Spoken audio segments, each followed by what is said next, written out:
want to introduce to you the CRN High Bay from Hubbell.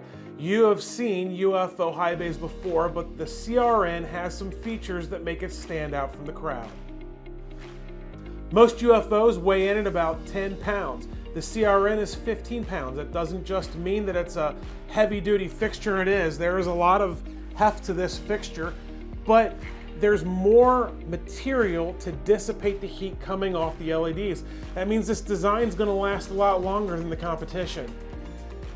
Whether you need it or not, this fixture is IP66 rated.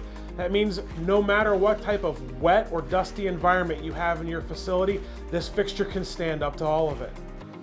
ANSI recommends 6 kV of surge suppression for all LED lights in an industrial facility. Now, most UFO high bays don't have that, but the CRN High Bay from Hubbell comes standard with 6 kV surge suppression.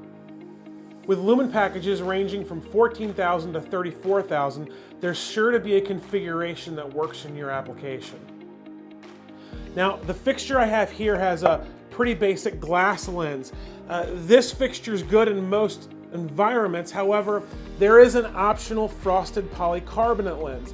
Now, that lens reduces glare, but it's also very impact resistant, which is a good thing for a lot of our food and beverage customers. Hubbell also has a number of accessories to reduce glare. They have glare shields and reflectors for this product, and in case this mounting loop, which is convenient for most applications, won't work, they have a number of different mounting options as well. If you'd like to know more about the CRN High Bay or any other lighting product from CBT, please reach out to your CBT account manager.